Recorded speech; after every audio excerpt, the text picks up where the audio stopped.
Assalamualaikum warahmatullahi wabarakatuh. Alhamdulillah wassalatu wassalamu ala rasulillah nabiyina Muhammadin wa alihi wa sahbihi wa man walah wa ba'd.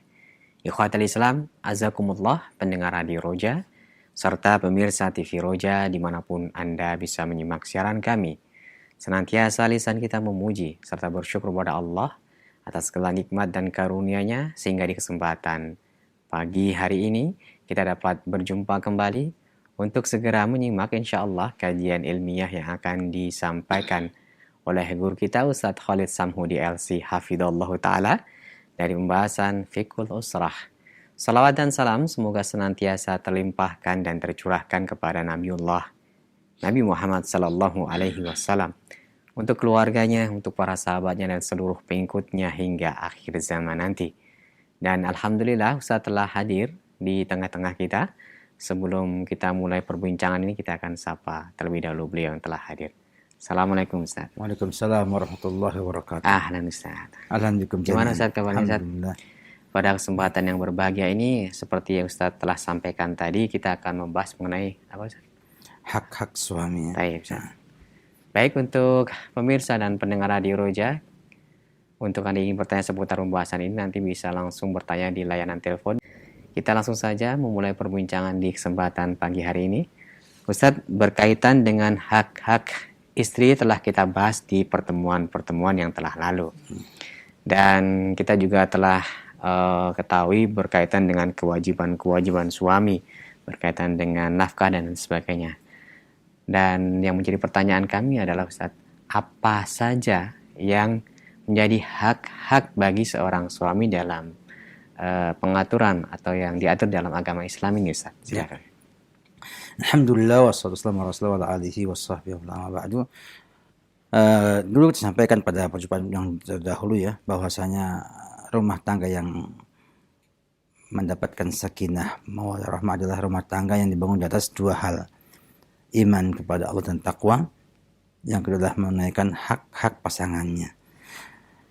Maka tentunya setelah kita menyampaikan tentang hak-hak istri, tentunya akan ada hak-hak suami juga yang akan kita bahas supaya suami bisa menunaikan kewajibannya, dan juga sang istri bisa menunaikan kewajibannya. Dan bila keduanya bisa saling memberikan kewajiban masing-masing, sangat mungkin sekali dengan izin Allah akan muncul sebuah keluarga yang sakinah, mawaddah dan rahmah tersebut. Itulah yang Allah katakan dalam Al-Quran dalam surah Al-Baqarah, walahunna mithlu alaihinna bil ma'ruf, walirijali alaihinna darajah, walahunna mithlu ma alaihinna bil ma'ruf. Artinya bahwa wanita punya hak sebagaimana punya kewajiban juga. Kewajibannya kewajiban pada sang suami, itulah haknya sang suami dengan ma'ruf. Walirijali alaihinna darajah, dan laki-laki punya lebih daripada sang wanita berapa derajat. Artinya di sini sebagai kata Al-Jassas dalam Ahkamul Quran, Allah Subhanahu wa ta'ala akhbarana ya bi anna ala kulli sahibihi ya di sahibihi haqqan, bahwa ada di sana masing-masing punya hak.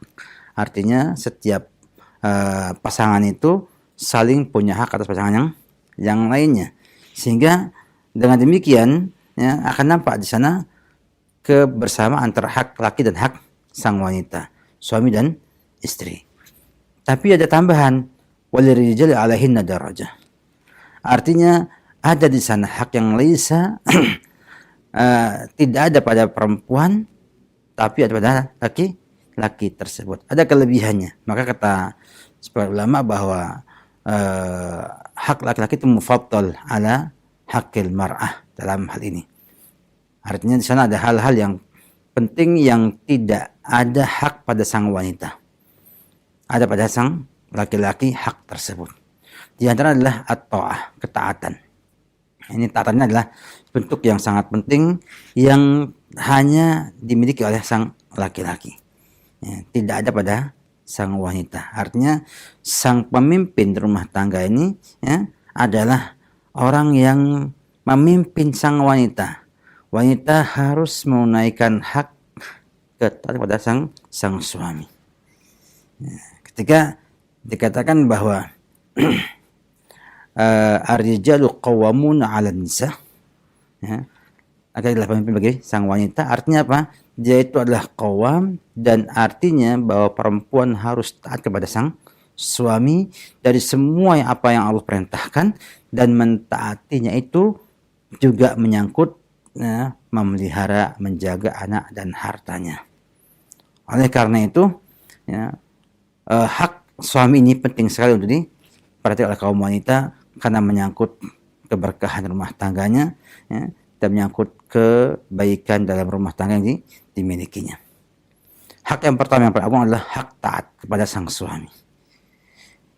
Hak ini adalah hak yang sangat penting dan harus diwujudkan oleh sang istri dalam keadaan suami yang bagaimanapun juga, selama dalam keadaan memerintahkan kepada yang ma'ruf, pada yang baik, dan tidak melanggar larangan Allah Subhanahu wa ta'ala. Sehingga suami punya hak lebih, ya, daripada wanita karena adanya ketaatan pada sang suami tersebut. Ketaatan atas semua perintah suami kepada sang istri. Dan Allah batasi dengan tadi, ya, la ta'ata lil makhluk fi ma'siyatil khaliq. Tidak ada taat sama makhluk dalam maksiat kepada Allah Subhanahu wa ta'ala. Sehingga wanita itu betul-betul harus mentaati suami, yang selama suami tidak memerintahkan sang wanita dalam kemaksiatan kepada Allah Subhanahu wa ta'ala dengan melanggar larangan atau tidak menjalankan perintah kewajiban sang perempuan tersebut.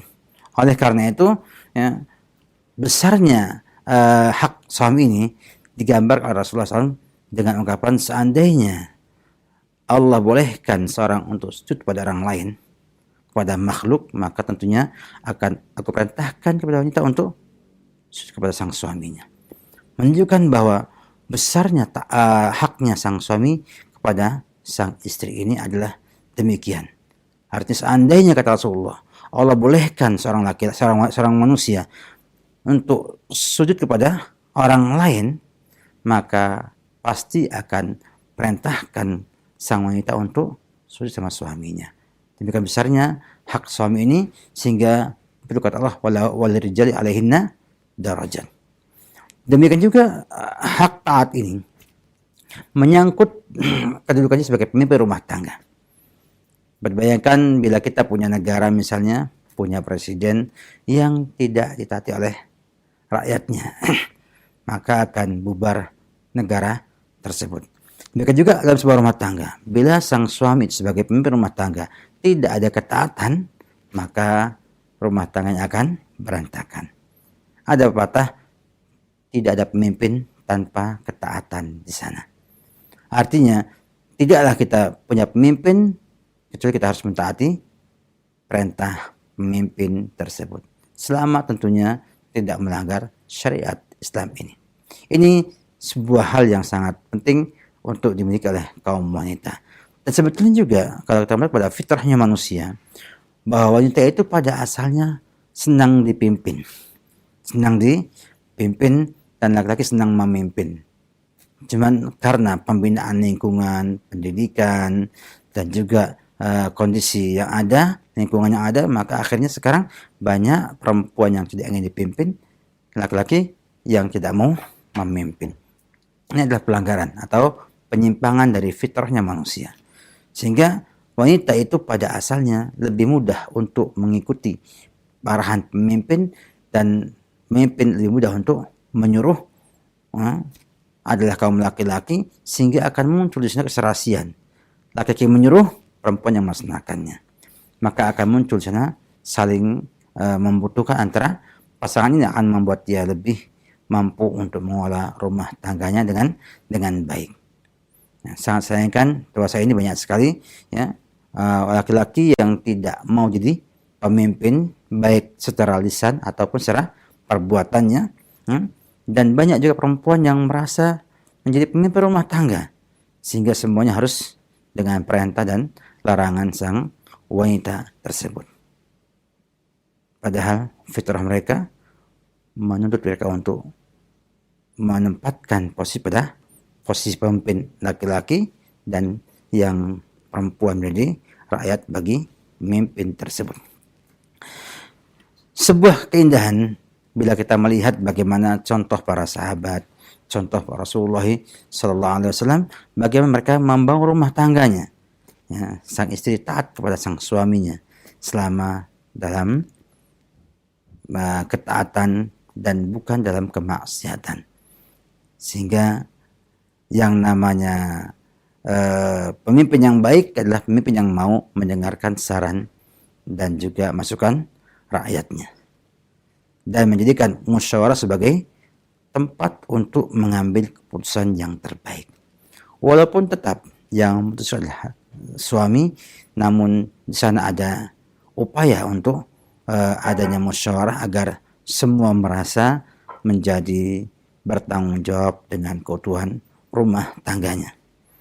Demikianlah pemimpin yang baik, yang selalu memperhatikan keadaan rakyatnya, yang selalu melihat dan mendengar apa yang menjadi keluhan masyarakatnya agar membuat program ya yang baik untuk kemakmuran, untuk kemaslahatan rakyat yang dipimpinnya. Juga rumah tangga pun sama. Suami yang baik, pemimpin yang baik adalah suami yang mampu mendengar apa yang menjadi masalah dari istri dan anak-anaknya, yang kemudian bisa memberikan solusi untuk kebaikan seluruh anggota keluarganya tersebut.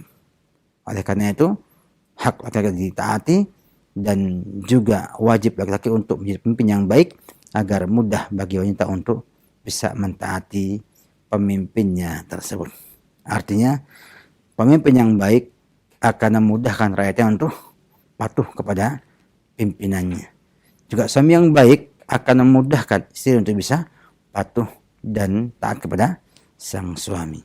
Dan jangan suami jadi pemimpin yang membuat rakyatnya susah untuk mematuhi keinginan dan perintah pemimpin tersebut. Jadi ada upaya bagaimana hak ini terpenuhi dari dua sisi, dari istri mematuhi dan taat kepada suami, suami menjadi suami yang baik yang membuat istri mampu untuk mudah mentaati perintah suami tersebut. Ini hak pertama yang kita ingin sampaikan. Semoga bermanfaat. Sallallahu Muhammad wa ala alihi wa sahbihi wasallam. Nah, Ustaz, barakallahu fikum wa jazakumullahu khairan. Terima kasih Ustaz atas penjelasan yang bermanfaat berkaitan dengan hak seorang suami yang saat ini kita ketahui dengan adanya modernisasi ataupun hak asasi manusia atau persamaan gender. Terkadang wanita saat ini lebih dominan untuk mendapatkan hak-haknya daripada laki-laki yang kadang ada yang tertindas. Nah, kapan waktu yang tepat bagi sebuah keluarga untuk memperkenalkan atau memberikan pemahaman kepada seorang istri, ini hak-hak saya yang harus kamu penuhi? Emang kita tak mungkiri ya bahwasanya lingkungan, perkembangan teknologi dan lain sebagainya itu sangat mempengaruhi sikap dan tindakan seorang manusia. Ya. Karena informasi itu semakin banyak diterima dengan sebuah bentuk model tertentu, membuat kita akhirnya mengikuti model tersebut. Ya. Dan ini sangat parah sekali kalau kita melihat kepada info yang sampai ke kaum wanita dewasa ini. Ya. Dari televisi, radio, dari media cetak, yang membuat sang wanita tidak bisa menjadi rakyat yang baik. Ya. Demikian juga sang laki-laki yang tidak pernah mau mengembangkan sifat leadershipnya, sifat pemimpinnya, sehingga akhirnya ketika sampai di sebuah rumah tangga yang pemimpinnya nggak nampak sebagai pemimpin, yang wanitanya juga, istrinya juga memiliki pemahaman yang tidak pas dalam hal ini, sehingga akhirnya siapa yang dominan itu yang memimpin. Ketika sang laki-laki nggak dominan, perempuan dominan, maka laki-laki mengalah terus untuk sang wanita. Lama-lama dia jadi rakyat, bukan jadi pemimpin di rumah tangga tersebut. Ini sebuah hal yang sangat keliru. Maka dari itu seharusnya berusahalah bagaimana kalau kita bisa memilih pasangan kita yang sudah beragama baik, maka dia sudah tahu bahwa dia harus mentaati suaminya. Bahkan saya lihat, walau alam bisawab, dari sejak zaman dahulu kala, ibu itu mesti ngomong kepada anaknya sebelumnya menikah, kamu harus taat sama suami, jangan durhaka sama suami. Itu sudah disampaikan orang tua sejak dulu. Ya, nggak tahu ya kalau di kota ya. Kalau di desa begitu, artinya orang tua mengatakan bahwa kamu, anakku, putriku, harus taat sama suami kamu. Nah, seperti itu yang kita ketahui jadi dari orang tua kita sejak dulu. Ya. Namun saya lihat dewasanya orang tua nggak demikian. Orang tua tuh ketika anaknya menikah tidak ada pesan, tidak ada nasihat ya, untuk menasihati anaknya supaya bisa bersikap baik dalam rumah tangganya nanti. Ya. Juga nggak ada nasihat pada sang suami, sang laki-lakinya bagaimana dipimpin yang baik. Sehingga akhirnya apa? Sehingga akhirnya ada ide ya untuk kursus dulu 3 bulan sebelum menikah ya. Iya ada. Karena sekarang mungkin pengen juga ya mengembalikan sang laki-laki agar paham bahwa dia pemimpin rumah tangga. Walaupun juga berat ya, karena masa mau nikah harus nunggu 3 bulan lagi baru nikah. Nah, belum lagi baru lamaran sama nikahnya gak mas panjang lagi ya. Dan sangat berat diterapkan hal tersebut. Artinya kita lihat bagaimana sang wanita kalau belum punya pemahaman sebelumnya, maka suami ketika pertama kali ya akad pernikahan sudah mulai menanamkan hal itu kepada sang istri. Mungkin di pertama biasanya akan muncul saling membutuhkan dan saling berharap ya, karena biasanya orang kalau sudah menikah itu akan ada harapan ya, bukan hanya sekedar menikah jebret habis, bukan ya. Artinya mereka ketika mau menikah, yang perempuan punya harapan sama sang laki-laki atau sebaliknya. Nah, itu waktu yang paling pas untuk menyampaikan pesan-pesan kepada pasangannya, sehingga sang pemimpin ini, laki-laki ini yang punya leadership akan mampu untuk memberikan sebuah penjelasan kepada sang istri mau kemana kita nanti berumah tangga. Kemudian kalau demikian, tidak mungkin dalam sebuah rumah tangga itu tanpa pemimpin. Semua yang punya tujuan ya, dan mau kerjasama bareng harus ada memimpin supaya ada keputusan yang satu, tidak miss ya, dalam memimpin rumah tersebut. Akan muncul sana sebuah masukan informasi kepada sang wanita bahwa dia adalah rakyat dan suaminya adalah pemimpin yang nantinya ya dia akan tahu bahwa dia harus taat kepada suaminya tersebut. Nah, suami pun demikian juga menampakkan bahwa ia batas untuk ditaati oleh sang istri. Maka akan mudah untuk keduanya saling memberi. Karena secara tabiat manusia, secara fitrah manusia itu demikian. Laki memimpin, perempuan yang dipimpin. Ya, jadi kita tinggal kembalikan dia pada tabiat yang aslinya bahwa perempuan itu lemah ya, membutuhkan pemimpin yang mengarahkan dia kepada hal yang lebih baik. Tinggal sang laki-laki mampu enggak untuk memberikan informasi yang baik kepada sang istri tersebut. Wallahu a'lam bishawab. Baik, Ustaz, terima kasih. Kemudian yang menjadi sebuah polemik, Ustaz, ketika sebuah rumah tangga telah berjalan misalnya beberapa tahun. Nah, ada kadang-kadang itu seorang istri mengabaikan hak suami, misalnya ketika suami sudah kepingin menyalurkan hawa nafsunya dengan istrinya atau berhubungan badan misalnya, tapi istrinya menolak dengan berbagai macam alasan, tadi sibuk, yang tidak masuk akal kadang. Lelaki terkadang bingung ingin menyampaikan kamu dosa. Kalau diancam kadang malah semakin menolak, Ustaz. Bagaimana cara yang terbaik bagi seorang suami untuk menyampaikan bahwa ini adalah suatu hak saya yang harus kamu penuhi misalnya. Nah, pertama ya, ketaatan memang bukan hanya sekedar pada perintah dan larangan suami saja. Maksud juga dia menyiapkan dirinya untuk jika oleh suami setelah akad nikah terjadi. Artinya wanita itu wajib setelah akad nikah menyerahkan dirinya kepada sang suami ya.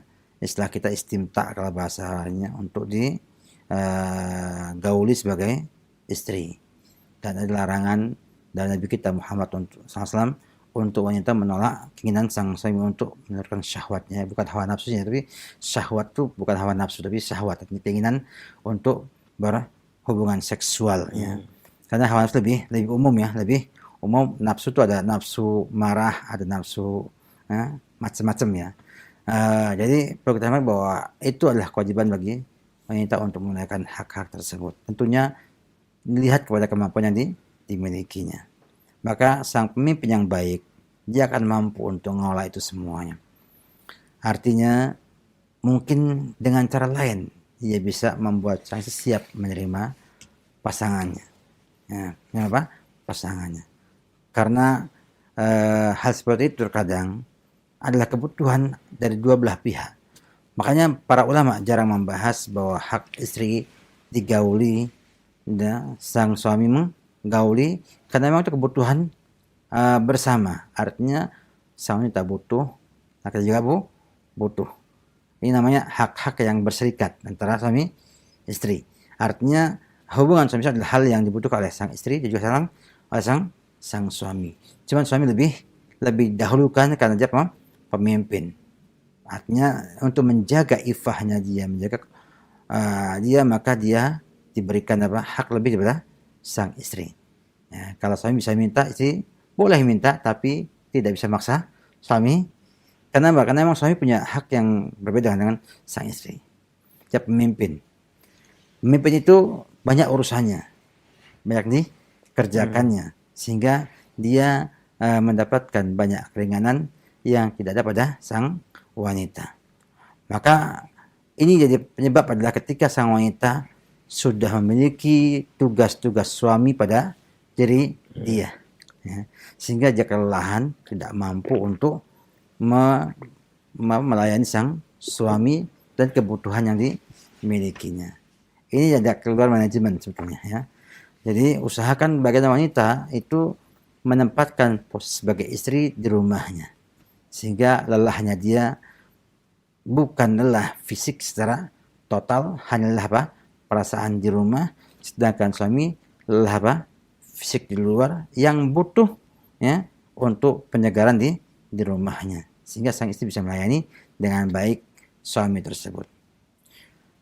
Untuk hukumnya memang jelas, hukumnya sang istri salah dan berdosa dengan sebab itu, tapi juga sang suami sebagai pemimpin mengerti bahwa rakyatnya ya tidak bisa dibuat semena-mena. Artinya harus ada di sana upaya dari sang suami untuk membuat sang istri itu memahami kebutuhan suami dan juga memahami bahwa ia harus mampu memberikan yang terbaik kepada sang suami tersebut. Artinya ada di sana cara-cara bagaimana suami harus bersikap kepada sang istri, bukan hanya butuh main tabrak ya. Pengen tabrak itu gak baik bagi kedua belah pihak. Karena mungkin hal ini bisa ia paksakan dengan paksa, namun akan timbul trauma yang akan membuat istri tidak nyaman bersama di rumah tersebut. Sama kayak pemimpin, ketika ia punya perintah, ia akan paksakan pada rakyat dengan paksa, akan muncul trauma di masyarakatnya. Sama dengan juga di rumah tangga kita. Artinya bagaimana caranya sang pemimpin membuat rakyatnya itu merasa itu adalah bagian dari sebuah kebutuhan dan kewajiban dia sebagai rakyatnya. Nah, begitu juga sang suami berusaha bagaimana caranya agar sang istri merasa itulah bagian daripada kebutuhan dan kewajiban yang dia miliki. Kalau dia gak mau, maka bisa jadi nusul, ada obatnya, dengan dinasihati sampai dipisah ranjang anginnya. Atau dia memang punya alasan yang syar'i, ya, yang syar'i. Nah, suami bisa memaafkan, ya, dan bisa memaklumi keadaan yang ada. Semuanya harus ada imbang, ya, ada imbang. Memang hukumnya wajib melayani dengan segala keadaan yang dimiliki, tapi kadang-kadang sang suami harus bersabar ketika rakyatnya tidak bisa menunaikan hak-hak pemimpin tersebut.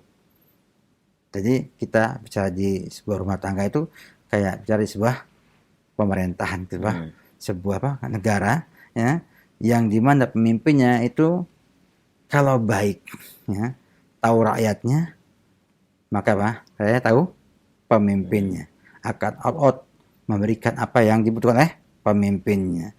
Nah, ketika pemimpinnya nggak bisa mengolah rakyatnya, tidak bisa juga memberikan yang terbaik pada rakyatnya, maka sang rakyat akan malas untuk memberi yang terbaik kepada pemimpin tersebut. Jadi intinya bagaimana sang suami mampu untuk memberikan informasi yang baik kepada sang istri dan mampu mengolah pekerjaan sang istri agar dia tidak terlalu lelah fisiknya, ya, karena itu dibutuhkan oleh sang suami untuk melayani kebutuhan sang suami tersebut. Wallahu alam bishawab. Nah, Ustaz, menarik sekali, Ustaz. Ustaz, ketika sebuah rumah tangga yang awalnya mungkin didasari dengan kesepahaman, saling memahami dan mengerti, juga memahami, tapi misalnya ada hak-hak yang tidak terpenuhi dari pasangan tersebut, entah istri atau suaminya, ditimbun, disimpan, hingga suatu saat terjadi letupan-letupan kecil dalam rumah tangga, akhirnya yang keluar semacam itu, Ustaz. Kamu tidak memenuhi hak saya, kamu ribut. Nah, siapa yang berhak untuk memberikan nasihat atau pemecah dari permasalahan ini hingga terjadi perceraian? Karena sering terjadi perceraian karena tuntutan hak-hak yang tidak terpenuhi. Iya. Sebetulnya kalau sang suami atau istri itu, pasangan itu mengerti hakikat ia sebagai seorang manusia, maka akan ada di sana merasakan maklum dengan keadaan yang ada. Artinya, kalau kita yakin kita nggak sempurna, ya, maka kita pun tidak akan memaksa orang lain untuk berbuat sempurna. Yang gitu. Kenapa? Karena dia tahu suaminya nggak sempurna dan suami itu istrinya nggak sempurna.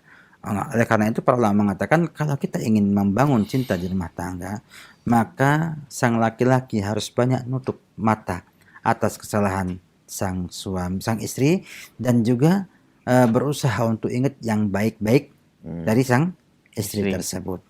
Artinya kalau berharap ada kesempurnaan, itu hal yang sangat susah diwujudkan.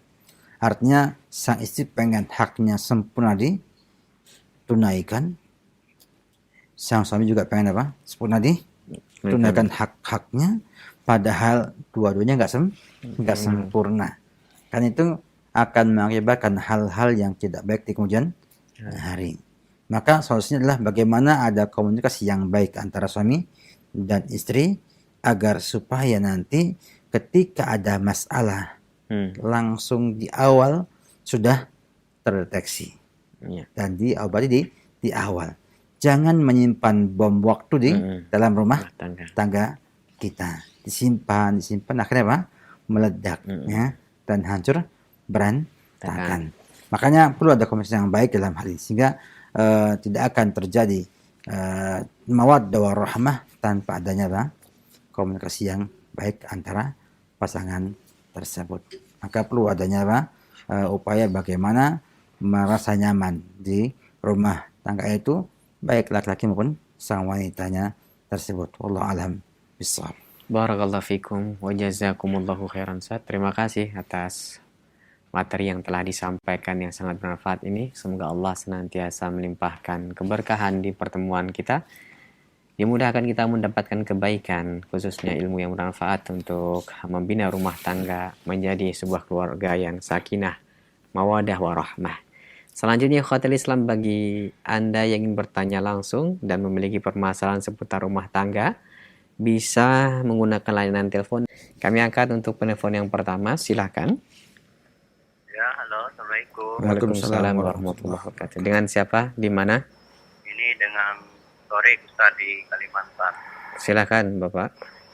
Nah, ini Ustaz, saya mau bertanya tentang masalah wanita-wanita yang tidak boleh disalamin gitu, Ustaz.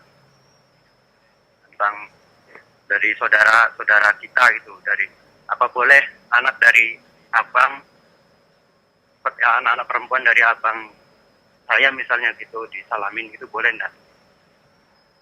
Ataupun anak saya laki-laki bersalaman dengan anak abang saya yang perempuan. Iya.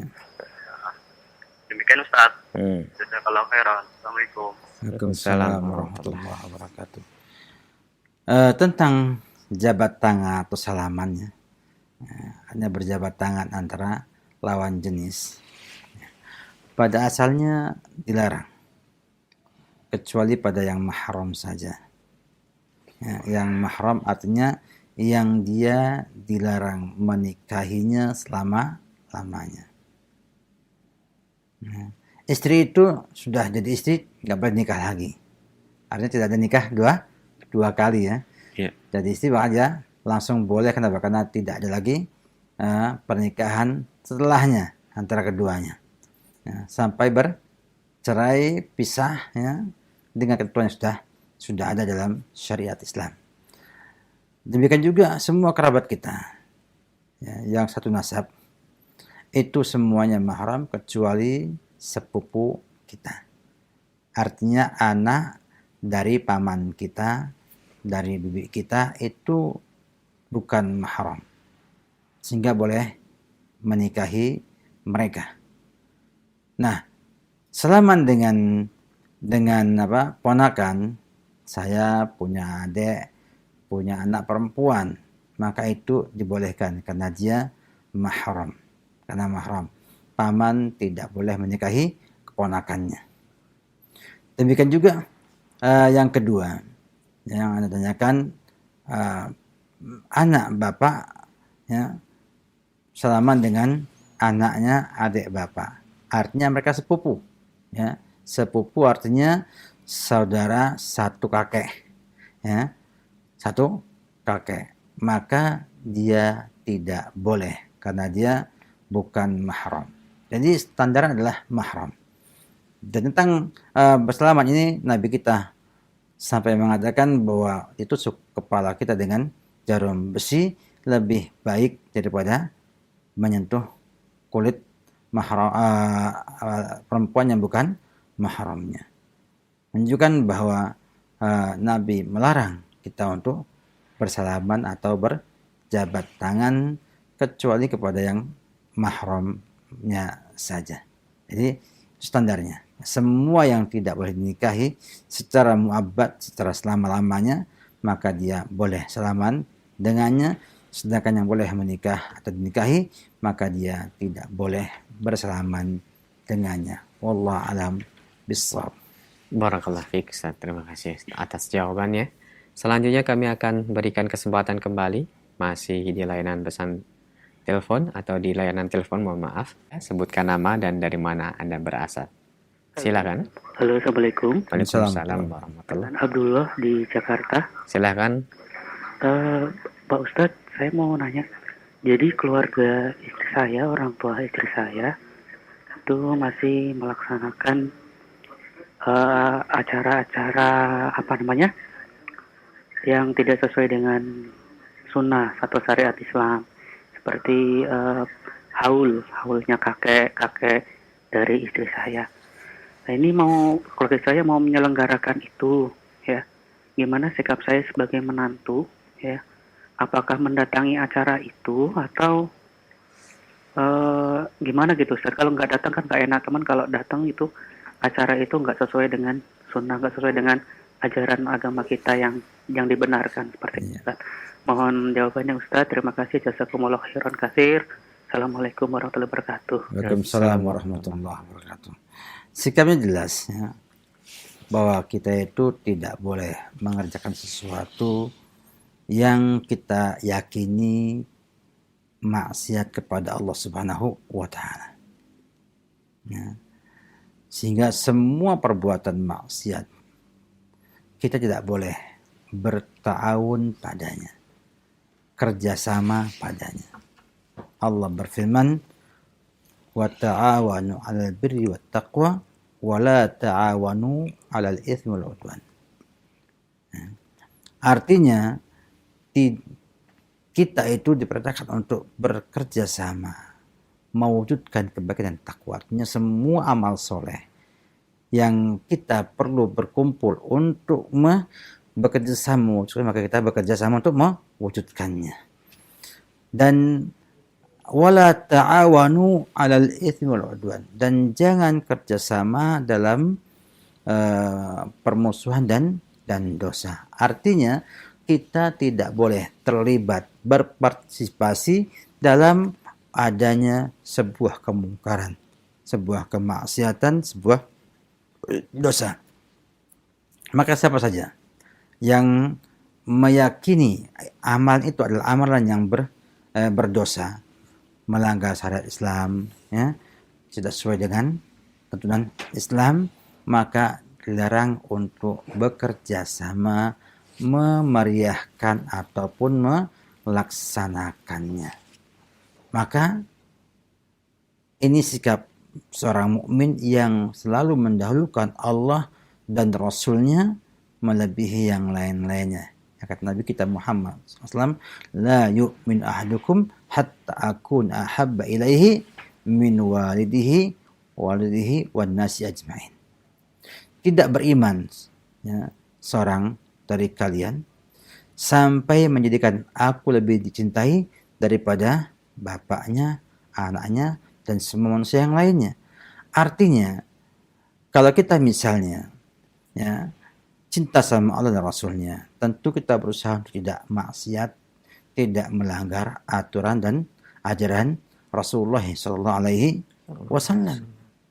Dan kita berani untuk bersikap, ya, melaksanakan perintah Allah dan Rasulnya walaupun mungkin melanggar dan tidak mengikuti perintah orang lain yang menyisihinya.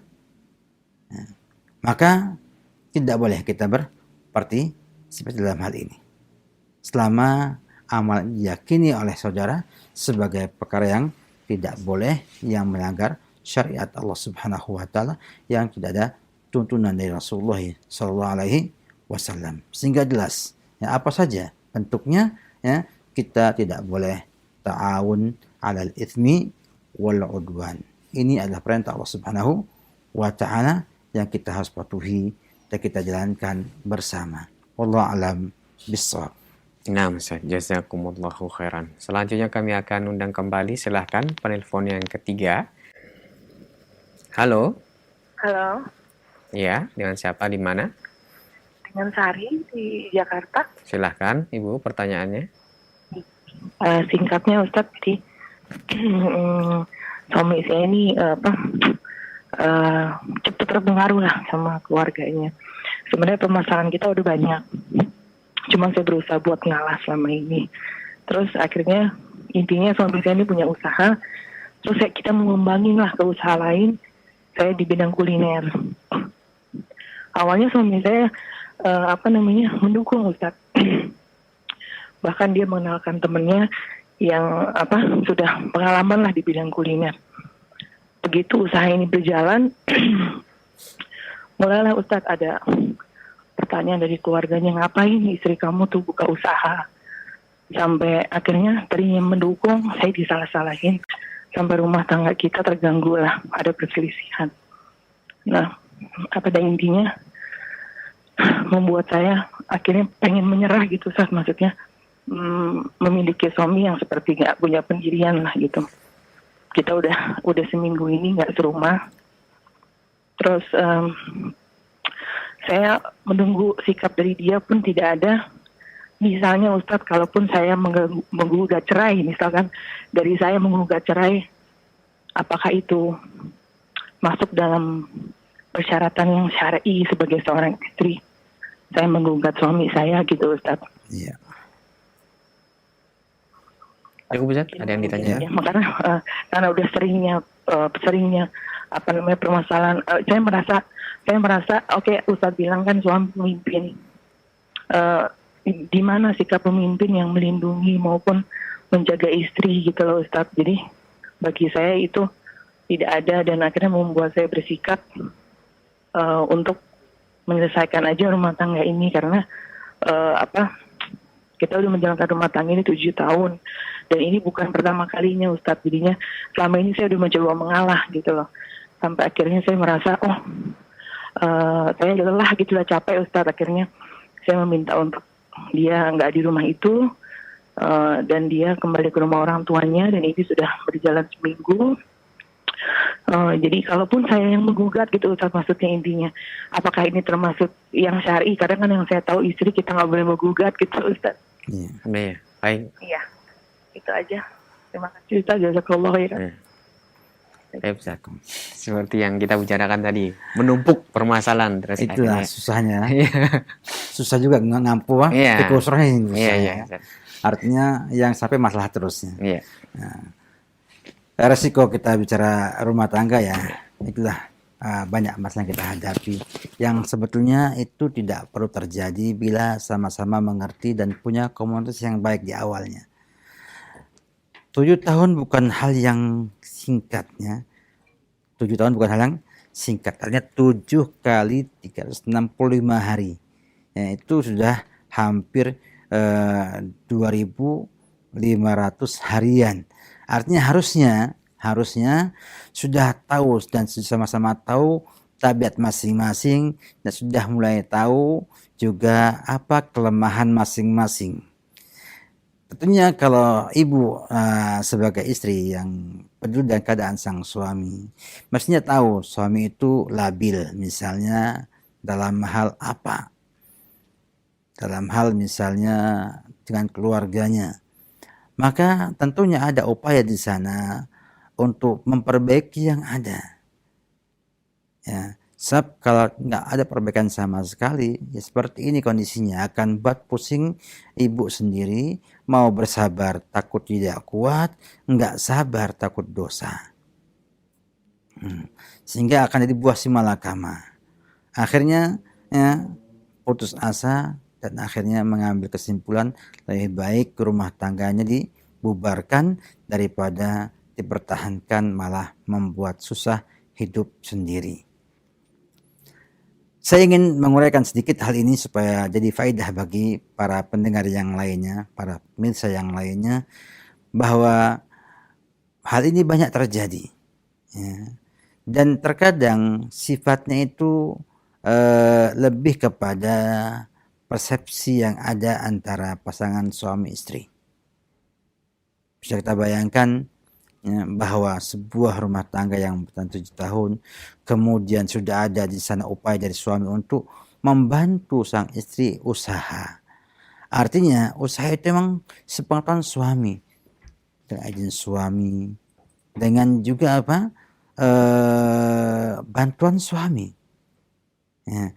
Kemudian mendadak suami berbalik arah, ya, balik arah sehingga ingin agar sang ibu yang tidak usah ngawal lagi usaha tersebut. Tentunya akan timbul sebuah kekecewaan yang sangat berat pada sang wanita atas sikap suami yang dianggap pelin-pelan, tidak stabil ataupun labil. Tapi kalau kita mau kemudian mengurai masalah ini, kalau ada komunikasi yang baik, tentunya akan tampak kenapa suami kok melarang. Nyuruh kita untuk tidak lagi usaha, kuliah kenapa? Nah, masih punya alasan. Punya alasan yang harus suami itu tunaikan dan sampaikan. Sehingga tidak ada di sana masalah. Ya. Nah, ketika suami nggak mampu mengungkapkan, ini masalah besar. Ya, masalah besar. Karena tentunya sang wanita akan memiliki pandangan, saya kalau bertahan ini bahaya. Artinya, kalau saya hidup dengan dia terus, begini keadaannya, kapan bahagianya? Ini akan membuat kadar cinta yang dimilikinya akan berkurang sampai pada posisi nggak nyaman. Bahkan pada posisi sudah mengusir, tidak mau serumah, artinya sudah nggak nyaman sama sekali. Pilihannya cuma 2, bercerai atau mempertahankan. Kalau saya memandang, bila mampu mempertahankannya, dipertahankan. Dengan rembuk bersama, cari orang ketiga yang mampu mendamaikan, dalam arti menasihati sang suami agar merubah sikapnya. Ya, yang nanti akan membuat nyaman pada sang istri. Juga istri juga demikian juga, ya, mendapatkan pengetahuan agar dia mampu bertahan, bersabar dengan keadaan yang ada. Karena apalah artinya sebuah usaha kalau kemudian tidak menjadikan rumah tangganya penuh berkah. Nah, maka saya anjurkan untuk bertahan dengan cara mencari pihak ketiga, orang ketiga yang memang paham agama, faham pengetahuan ada dan mampu untuk mendamaikan dan meracik agar rumah tangga itu ada perubahan, suami berubah jadi baik sehingga istri bisa memaklumi dan istri mendapat kesabaran untuk bisa memaklumi sang suami, dan itu insya Allah akan membuat kebaikan pada hidup ibu. Ya. Karena tidak mesti kemampuan sekarang usaha itu bisa membuat ibu mandiri selama-lamanya. Kalau kemudian ibu memaksakan diri, ya, tidak mau mengambil yang pertama dan meyakini bahwa saya tidak bisa kumpul dengan suami, kan sudah tidak suka lagi dan takut kufur atas suami dan lain sebagainya, maka Islam membolehkan untuk gugat cerai sang suami. Tapi tentunya ada di sana resiko-resiko yang tidak sedikit dengan perceraian tersebut. Maka asal saya berilah waktu pada sang suami untuk merubah sifatnya dengan cara nasihat, karena dia nggak menyadari, jadi kalau dia itu salah ataupun tidak tepat dalam hal ini. Mungkin dengan ada pihak ketiga yang menasihati dia, yang bisa menyatukan dia dengan saudari, dengan ibu, mudah-mudahan ada perubahan padanya dan akan bisa membuat rumah tangganya itu utuh lagi dan bisa membuat syaitan gigit jari karena ibu tidak jadi bercerai dengan suami ibu. Kita hanya nggak ingin syaitan bahagia, ngakak, tertawa-tawa, ya, melihat apa? Ibu bercerai dengan suami ibu, karena itu adalah hal yang sangat diinginkan oleh syaitan. Iblis sangat senang bila sampai ada perceraian antara suami istri dari Bani Adam ini. Maka usahakanlah bersabar sedikit, ajak orang ketiga untuk bisa menjembatani perbaikan dalam rumah tangga ibu. Insya Allah bila itu terjadi akan ada keberkahan.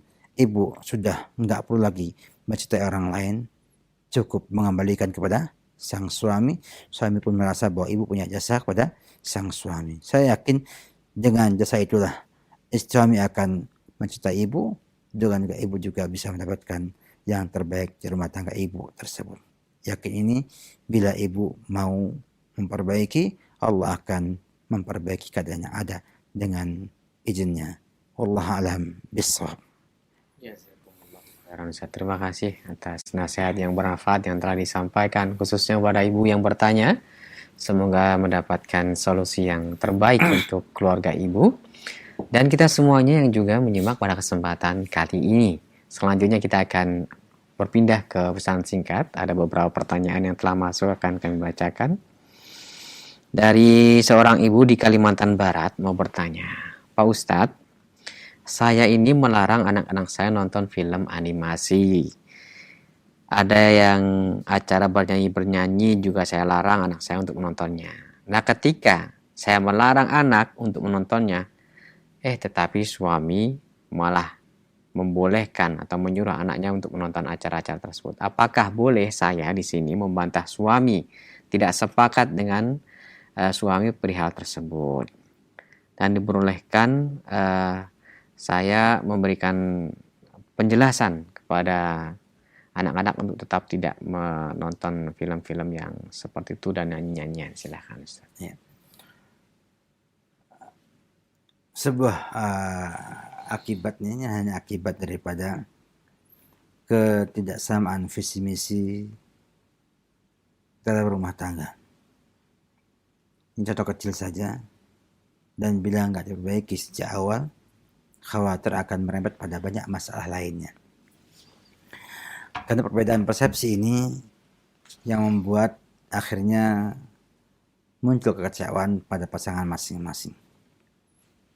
Sang suami merasa dilangkahi, merasa dianggap orang yang tidak punya pengetahuan dan lain sebagainya, direndahkan oleh sang istri.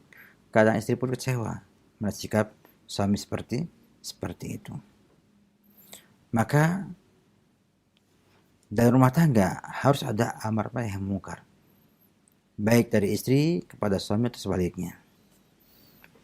Itulah sikap yang baik. Jadi kalau ibu melihat suami seperti itu, ajak bicara suami berdua tanpa anak-anak ketahui untuk menjelaskan bahwa apa akibat buruk menonton film-film seperti itu bagi sifat anak, sikap anak, dan akhlak anak nantinya. Karena kita tidak mungkin bahwa banyak sekali film-film animasi, kartun, dan lain sebagainya yang memang dibuat untuk merusak kaum muslimin. Ya. Atau tidak terasa karena yang buat orang bodoh, tidak tahu agama, malah merusak anak-anak tersebut. Nah, tanpa sengaja dari pembuat filmnya. Ya. Apalagi anak-anak belajar menyanyi dan lain sebagainya, itu juga akan berefek buruk pada anak tersebut. Sampai pada suami baik di tempat yang baik, kondisi yang baik, agar suami paham apa sih maunya sang istri tersebut. Sampaikan alasan ibu melarang, kemudian ibu disampaikan juga bahwa kita harus bersatu dalam mendidik anak-anak ini, agar nanti anak-anak itu bisa jadi baik. Karena kalau berbeda pendidikannya, ibunya ke kanan, bapaknya ke kiri, anak itu akan bingung milih yang mana. Kemudian ada juga pengaruh orang luar. Nah akhirnya anak itu tidak mau ngambil punya ibu, nggak mau ngambil punya bapak, malah ambil punya orang lain di luar. Ya, yang itu berbahaya bagi dia. Berapa banyak didapatkan rumah tangga ketika anak kecewa dengan ibu dan bapaknya, maka dia akan mengambil pendidikan dari luar orang tuanya, yang kadang-kadang yang didapatkan adalah syaitan berbentuk manusia yang merusak akhlaknya, akidahnya, dan juga ibadah anak tersebut. Maka ibu coba sampaikan kepada sang suami apa yang menjadi prinsip ibu, dan sampaikan ini untuk anak-anak juga. Suami paham, alhamdulillah. Kalau suami juga nggak mau juga, maka ibu hanya punya tugas beramar nahi munkar. Anak-anak jelaskan bahayanya hal itu tidak baik sehingga anak-anak mau menerapkan apa yang ibu sampaikan dan tidak mengikuti yang bapak tetap pertahankan. Itu sikap yang baik dan benar. Tapi kalau hanya menasihati sepihak, hanya anak-anak saja, bapaknya nggak dinasihati, khawatirnya malah anak-anak itu menjadi merasa didikte oleh ibunya dan lebih senang dengan bapaknya yang membuatnya bebas bersikap, menonton, dan lain sebagainya tersebut. Maka perlu adanya sebuah upaya yang baik antara ibu dengan bapak agar nantinya di rumah tangga itu satu bentuknya tarbiyah. Artinya A semua, B semua, agar anak itu bisa mengikuti petunjuk yang jelas dari kedua orang tuanya. Ya, saya bayangkan bila satu anak melihat dua cara pembinaan yang berbeda, maka dia akan bingung ikut yang mana yang akan dia ikuti. Namun kalau tunggal satu arah, maka dia akan mudah untuk memahami dan bisa mengamalkan apa yang jadi keinginan orang tuanya tersebut. Wallahu a'lam bishawab. Barakallahu fiikum Ustaz. Terima kasih atas jawaban yang bermanfaat. Semoga dapat menambah pengetahuan untuk kita semuanya, khususnya bagi ibu yang bertanya.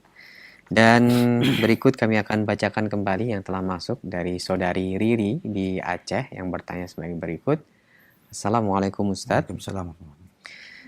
Ada sedikit permasalahan antara saya dan ibu saya Ustaz. Dalam rumah tangga saya alhamdulillah baik.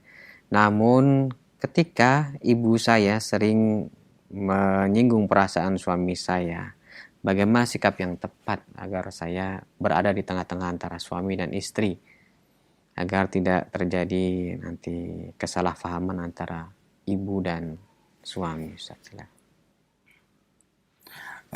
Kasus yang sangat rumit ya. Kita nggak tahu kasus yang yang terjadi bagaimana. Memang kita ketahui bahwa campur tangan ibu mertua ya, dalam sebuah rumah tangga itu bisa merusak rasa dan juga irama sebuah rumah tangga. Ya. Ada yang mengatakan dalam bahasa sederhananya aja, ya, ibaratnya kalau kita itu minum kopi, ya, kemudian mertua saja susunya, kalau kebanyakan susu rusak kopinya, ya. Rusak apa? Rasa kopinya.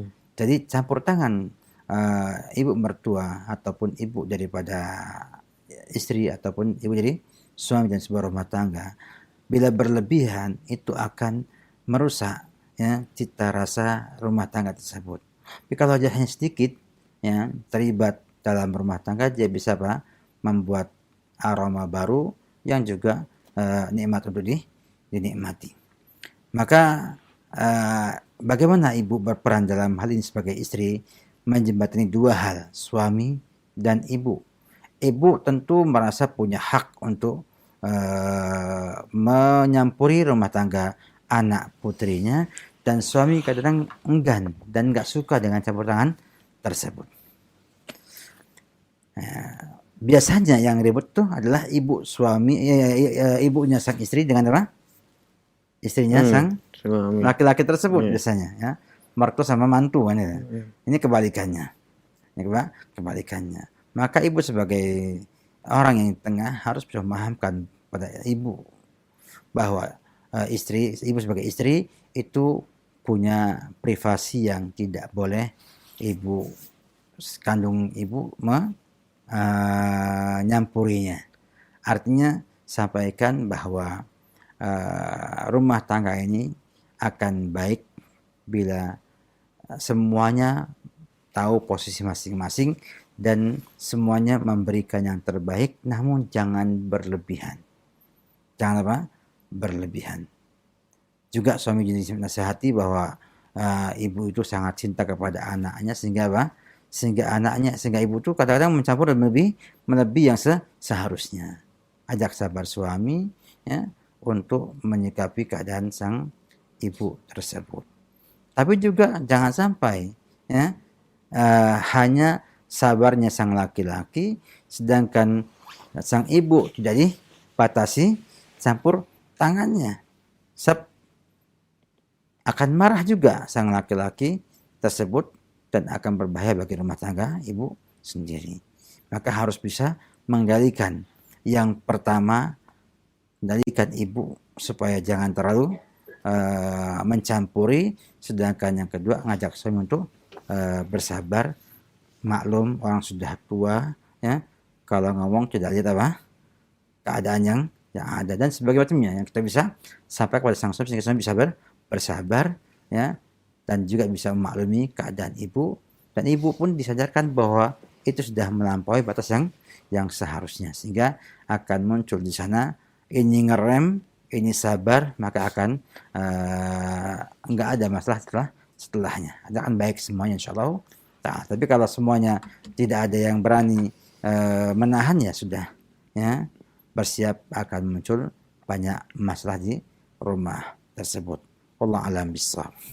Baik Ustaz, terima kasih atas jawabannya. Selanjutnya kami bacakan kembali dari pesan singkat yang telah masuk dari saudari kita Nur di Kudus yang bertanya, Ustadz, qadrallah, anak pengantin baru, tapi dari pihak suami sampai saat ini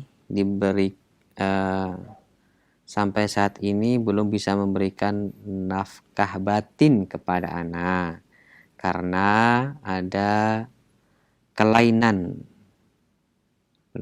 dan belum bisa memberikan nafkah batin kepada saya. Apa yang Anda harus lakukan menyikapi keadaan seperti ini? Ya. Kata yang paling indah adalah sabar. Ya. Tapi bukan berarti nerima saja, sabar dan mengajak suami untuk berobat. Ya. Kalau memang itu bisa diobati. Ya. Tapi kalau itu adalah hal yang tidak mungkin bisa diobati, ya apa boleh buat. Ya.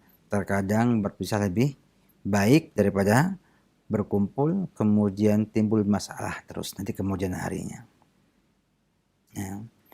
Tapi saya yakin, ya, bila itu bersifat ketidakmampuan ia memberi nafkah batin, itu umumnya karena penyakit yang dideritanya.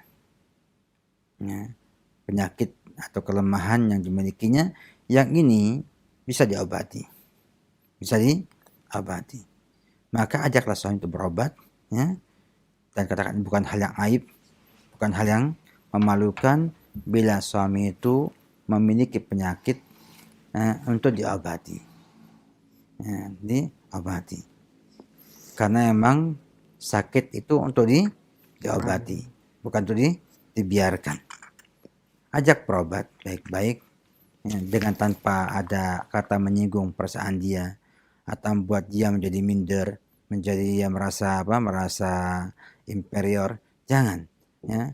Usahakan tampakkan bahwa kamu sebetulnya mampu, ya, kamu akan mampu kalau kamu bisa sembuh dari sakit tersebut. Obati. Dan mudah-mudahan dengan kesabarannya saudari, ya, dan upaya obat dari sang suami akan membuat dia pulih kembali dan bisa menunaikan kewajiban-kewajiban tersebut kepada saudari. Bersabar sedikit mengobatinya.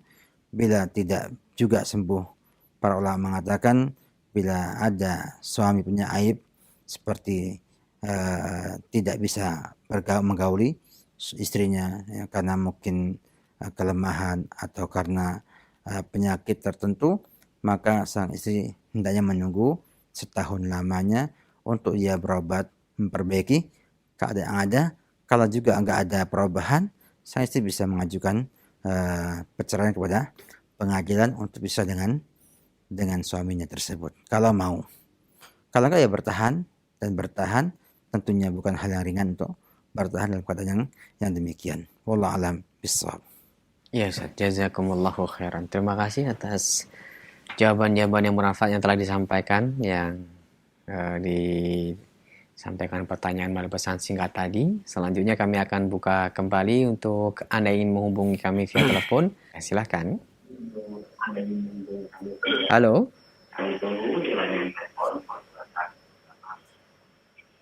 Ya, halo. Ya, halo, Assalamualaikum. Waalaikumsalam. Dengan siapa ini, di mana? Ya, Ustaz, dengan Ana dengan Putra di Karawang. Silakan. Ya, Ana mau bertanya, Ustaz, bagaimana hukumnya jika suami sudah tidak bekerja lagi karena mungkin sudah diputus kontrak gitu ya. Terus sementara ada penghasilan itu dari istrinya gitu, sebagian. Jadi sementara Ana masih pakai penghasilan istri Ana untuk membiayai kebutuhan hidup sehari-hari. Karena kalaupun ada pekerjaan itu harus di luar kota tempat Ana tinggal, dan itu harus Ana bisa mungkin pulang sebulan satu kali. Bagaimana hukumnya, Ustaz? Sementara Ana cari pekerjaan di tempat tinggal Ana, sampai dapat pekerjaan tempat tinggal Ana karena anak sekolah, sementara pakai biaya ke penghasilan dari istri Ana. Kalaupun ada pekerjaan itu harus di luar kota dan pulangnya mungkin 1 bulan sekali. Bagaimana hukum Islam menyikapi ketika Ana harus pulang ke rumah 1 bulan sekali? Tidak bisa intens untuk mengajarkan anak dan melindungi istri di rumah mungkin, Ustaz. Ya, ya. Jazakallahu khairan. Alhamdulillah, Allah ngasih rezeki itu tidak harus jauh-jauh. Iya, betul Ustaz. Ya. Asalkan kita tahu dan kita mau qanaah. Artinya, kalau orang yang tidak punya kemampuan apa-apa saja mampu hidup dengan nafkah yang diberikannya, ya, artinya kalau istri Anda bisa bekerja memiliki hasil, padahal dia terikat banyak dengan keluarga dan juga kerjaan di rumah, maka tentunya Anda lebih bisa untuk bekerja, ya, mencari nafkah, ya, yang ada di sekitar Anda. Tapi kalau Anda yang ingin berpikirnya adalah bahwa saya bekerja harus penghasilannya sekian puluh juta, harus sekian ini, maka tentunya itu yang membuat kita berat. Tapi berapa banyak sekarang orang yang misalnya hanya jualan gorengan aja, ya, cuman goreng aja, ya, modal cuma minyak, tepung sama Iya, tahu tempe. Tahu tempe yang kira-kira nggak banyak lah, ya enggak. Mungkin dengan dana yang ada pada istri kita pinjam untuk kita buat usaha seperti itu, kemudian jualan, ya enggak. Bisa nitip ke koperasi di perusahaan-perusahaan. Ada di Kerawang banyak PT, banyak Iya. pabrik kan ya, banyak Kantin-kantin. juga kantin-kantinnya. Dengan kita intensasi setiap hari untuk menitipkan makanan ke kantin tersebut, akan ada hasil yang didapatkan. Walaupun mungkin tidak akan sehebat dan tidak akan sebanyak yang dimiliki oleh orang yang kerja di perusahaan besar, jadi direktur, Iya. jadi tingkatan tinggi ya. Tapi saya yakin tuh kalau kita misalnya bayangkan satu hari bisa 100 buah potong aja, itu paling enggak kalau satunya aja untung 500 rupiah, sudah dapat apa? 50.000 rupiah. Jadi 100, ya enggak. Padahal mestinya kita itu kalau kita itu mampu untuk lebih lagi, itu kan sebentar, cuman di rumah masak, dikirim, ya enggak. Kalau kita tambah gerobak lagi satu, ya enggak, maka insya Allah banyak yang kita bisa berikan kepada keluarga penghasilan tersebut. Yakinlah, wa may yattaqillah yaj'al lahu makhraja wa yarzuqhu min haitsu la yahtasib. Ya. Tapi harus merubah mindset. Iya, Ustaz. Merubah keadaan kita, jangan sampai kita mau bekerja hanya yang kita punyai. Artinya saya ini ahli akuntan, saya nggak mau kalau di akuntansi. Iya, iya. Karena banyak yang alumni akuntan jadi bengkel juga banyak. Banyak. Gitu. Ya, banyak. Ada yang jadi bengkel trafo, ada yang jadi bengkel apa. Jadi apa kan SE gelarnya akuntan. Tapi mampu karena dia mau mengembangkan kemampuan dirinya. Ya. Maka saya rasa bahwa tidak ada bahasa bahwa saya bisa kerja kalau di sini. Kalau nggak bisa kerja, nggak kerja bisa. Allah ngasih rezeki dimanapun kita berada dan tidak akan berhenti rezeki sampai kita meninggal dunia.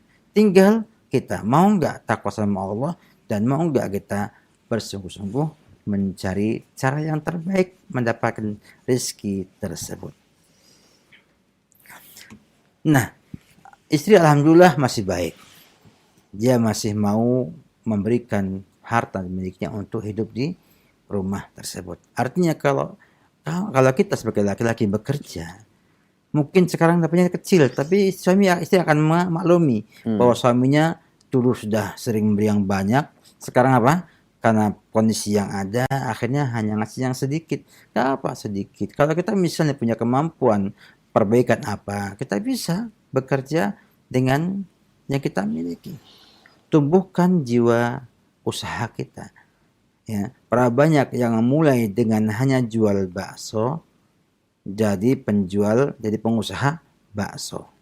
Para banyak yang dia pemulung, jadi pengusaha besi tua. Banyak memulai dengan misalnya gorengan, jadi pengusaha gorengan. Semuanya dari yang kecil menjadi besar, besar, dan besar.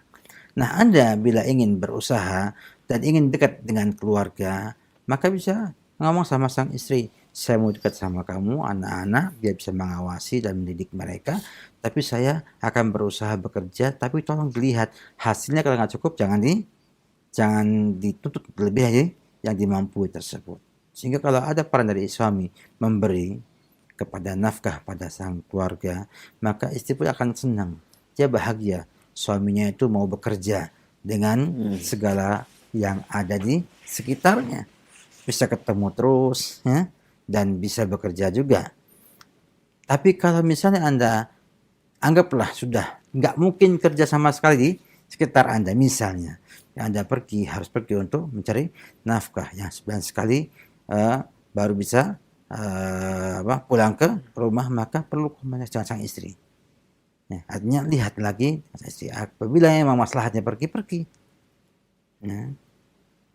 Dan istri dia harus memaafkan kekurangan yang ada. Ya. Kenapa? Karena nafkah kewajiban sang suami. Ya. Dan bila setuju, nggak apa kalau gitu kamu sementara kerja di luar jauh, ya, pulangnya sebulan sekali, nggak masalah, tapi dibatasi. Artinya sampai kapan bisa bertahan untuk punya modal usaha sendiri dekat rumah. Saya yakin bahwa bila ada komunikasi yang baik dengan sang istri, akan dimaafkan untuk pergi dulu sebentar, Kemudian setelah punya modal untuk membuat di dekat rumah agar bisa apa? Membina rumah lebih baik lagi. Jangan buat sebuah kesimpulan, sebuah kepastian yang belum pasti, dan berusahalah untuk bekerja. Lihat ya, kerja itu tidak harus di sebuah perusahaan. Ya. Kerja itu artinya apa? Bahwa orang yang punya keterampilan, misalnya membuat apa saja yang bisa dibuat, ya, membuat hiasan, membuat rak-rak, apa saja yang bisa kita buat. Atau kalau yang ahli komputer bisa membuat program-program yang baik yang bisa dijual ke orang lain. Banyak ya, banyak sekali ya. Saya nggak tahu keahlian Anda bagaimana, yang jelas bahwa Anda berusahalah untuk mencari pekerjaan yang bisa dikerjakan di dekat rumah agar selalu bersama keluarga. Kalau emang sudah mentok nggak mungkin terjadi, sudah ngomong sama sang istri, saya begini, bagaimana kalau saya bekerja di luar, pulangnya sebulan sekali, paling bisa. Kalau setuju, oke setuju, tapi setuju apa? Berusaha sebulan sekali, kalau mungkin sebulan dua kali, dan seterusnya. Sehingga apa? Sehingga betul-betul ada upaya bagaimana kerja kita di luar itu tidak sampai melupakan tugas kita di rumah tersebut. Intinya, ya, silahkan keluarga ditinggal, tapi dengan persetujuan mereka, ya. Kalau memang tidak ada solusi yang lebih baik daripada bekerja di luar yang agak jauh tersebut. Allah alam bisawab. Barakallahu fikum. Terima kasih atas nasihatnya, Ustaz. Berikutnya kami akan berikan kesempatan kembali, silahkan. Masih di layanan telepon. Halo. Halo, iya. Iya, dengan siapa, di mana? Ini dari Hamzah. Ya, silahkan Hamzah, pertanyaannya. Di Yogyakarta. Ya, silahkan Begini, saya mau menanyakan, apakah kriteria dari durhaka terhadap suami selain dari tidak mau berhubungan? Sudah? Ya, Iya. saja cukup. Baik, terima kasih Ibu atas pertanyaan. Silakan. Sederhana katanya adalah bahwa semua perintah dari suami dan larangannya yang tidak menisi syariat,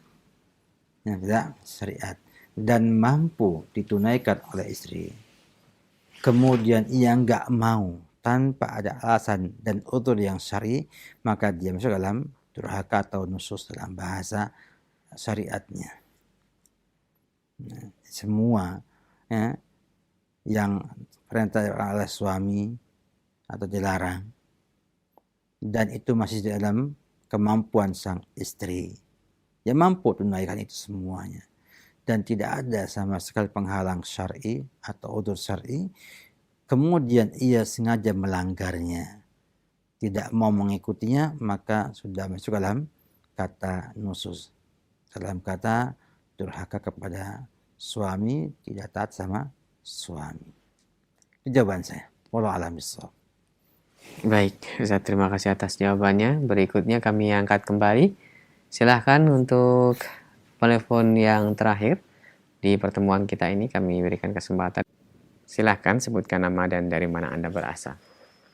Halo. Assalamualaikum. Waalaikumsalam warahmatullahi. Dengan siapa ini, di mana? Di Madura, Ustaz. Ya. Assalamualaikum, Ustaz. Waalaikumsalam warahmatullahi wabarakatuh. Silakan, Pak.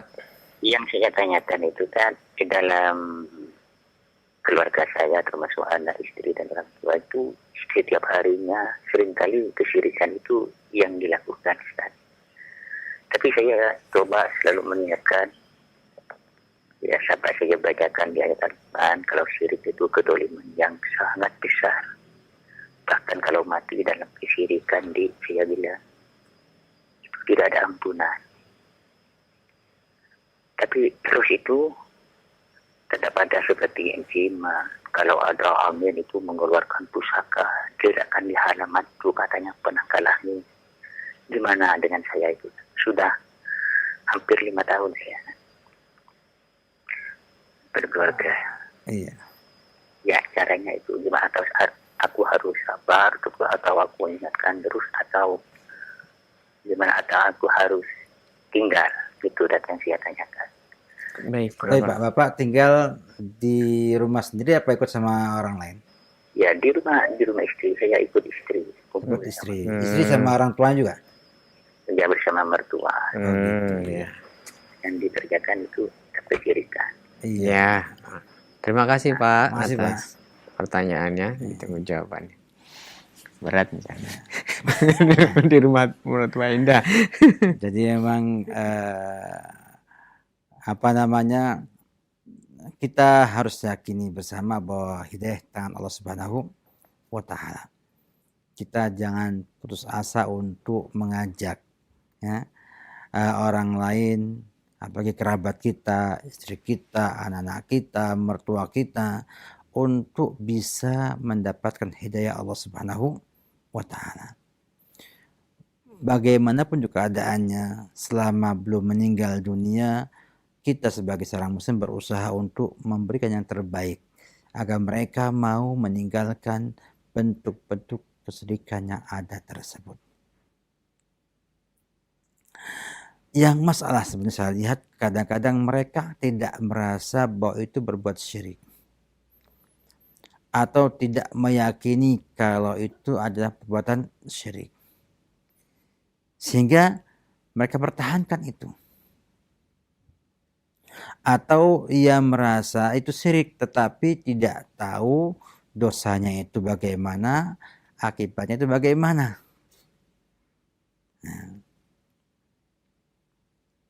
Sehingga ada sebuah upaya yang harus ada pada Bapak dan juga Bapak bisa bantuan kepada orang lain di sekitarnya yang bisa memberikan masukan kepada mereka. Itu berbahaya bagi jiwa dia di dunia dan akhirat nanti.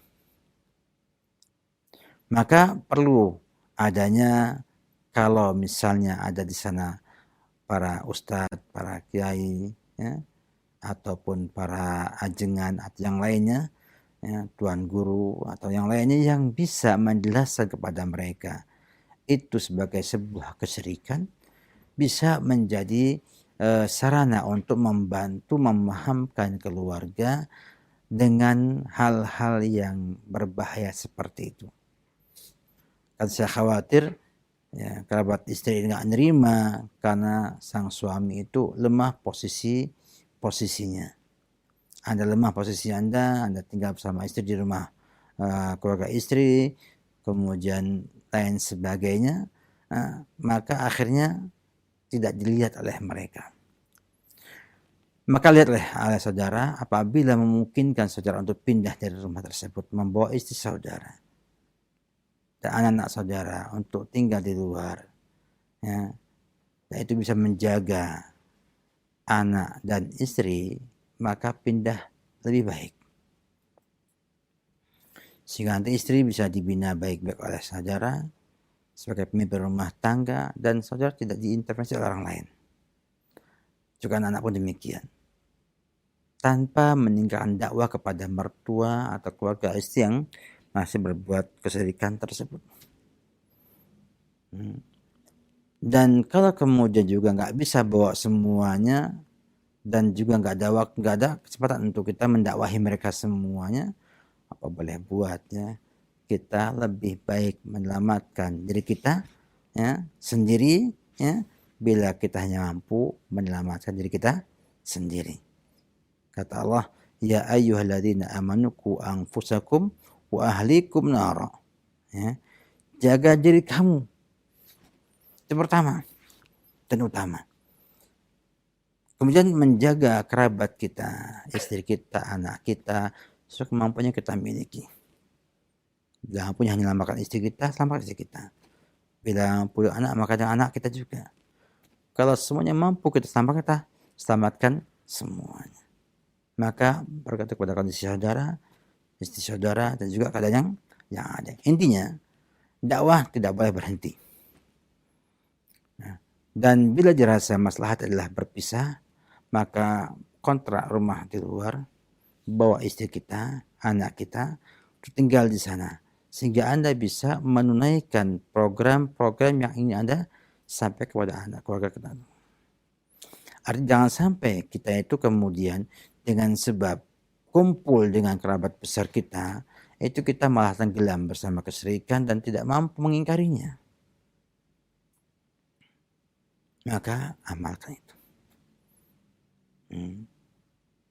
Jadi jangan berhenti, tetap mendakwahi dan mengajarkan mereka. Dan syukur bila Bapak ada di sekitar Bapak tempat pengajian yang baik, yang mengajarkan Quran dan Sunnah, ajak untuk ngaji semuanya agar semuanya faham. Karena kalau sudah paham, tanpa disuruh pun akan mengamalkannya. Ya. Dan insya Allah pahala Pak banyak bila Pak terus mendakwahi keluarga istri tersebut agar meninggalkan semua kesyirikan yang bawa jimat, bawa keris pusaka dan sebagainya.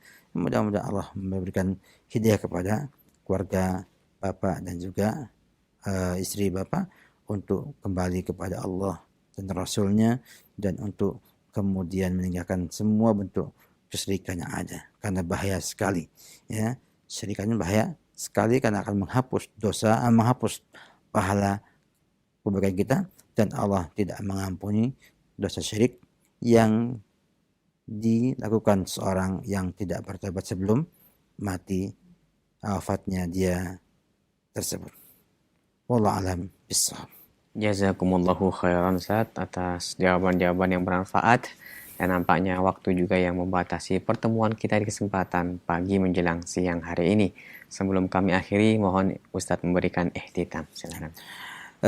Pada hari ini saya ingin menyampaikan beberapa hal. Yang pertama, kita mengajak antum semuanya untuk banyak berdoa, membantu para saudara kita yang kena musibah banjir di Banten, di Jakarta dan sekitarnya, juga di Demak dan banyak kota-kota lainnya yang mendapatkan musibah dari bencana banjir atau yang lainnya.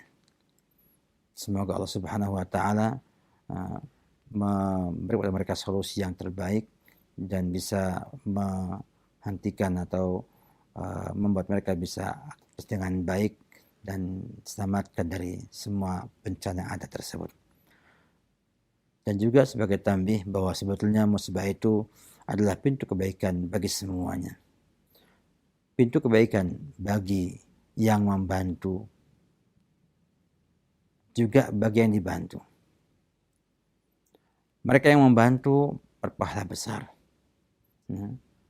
Nabi katakan, man farraja musliman kurbatan min kurabil dunya farajallahu lahu kurbatan min kurabil akhirah.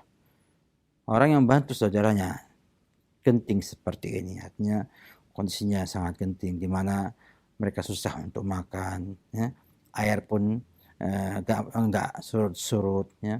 Harta pun banyak yang habis, pakaian pun banyak yang basah dan kotor. Maka Allah akan berikan kemudahan dari kegentingan di hari kiamat nanti. Maka itu adalah pintu kebaikan bagi yang membantu dengan hartanya, dengan tenaganya, dengan waktunya. Itu adalah bagian yang sangat hebat, sangat besar pahala yang akan didapatkan olehnya. Bayangkan akan dimudahkan nanti di akhirat ketika ada kegentingan di hari akhirat nanti. Kepada yang kena musibah pun juga ini adalah pintu kebaikan untuk bertobat kepada Allah Subhanahu wa taala, untuk ingat sama Allah Subhanahu wa taala, untuk meyakini lagi bahwa dia adalah manusia biasa yang penuh dengan kekurangan dan kelemahan, sehingga banyak berdoa kepada Allah Subhanahu wa taala. Dan kesabarannya adalah kunci pahala tersebut. Dengan sabarnya ia menghadapi semua itu, tidak mencaci maki orang lain, tidak marah-marah orang lain, tapi bersabar menerimanya dan mengatakan inna lillahi wa inna ilaihi rajiun. Ini semua dari Allah Subhanahu wa taala untuk menguji kita semua agar kita jadi mukmin yang baik. Agar jadi mukmin yang baik, yang mau ingat kepada Allah kembali, yang mau mengamalkan ibadah dengan benar kepada Allah Subhanahu wa taala. Sehingga akan terbuka pintu kebaikan yang tak ternilai harganya dengan musibah yang menimpa tersebut. Maka marilah para korban bencana bersabar, ya, bersabar dan bersabar. Terus ingat, ini semua dari Allah Subhanahu wa taala untuk menguji kita agar kita menjadi hamba Allah yang baik, hamba Allah yang terus ingat dengan Allah Subhanahu wa taala. Dan bagi mereka yang di luar yang tidak mendapatkan musibah, berilah empati saudara untuk mereka yang terkena musibah. Doakan mereka, berikan bantuan yang bisa kita berikan, baik harta maupun dengan tenaga yang kita miliki.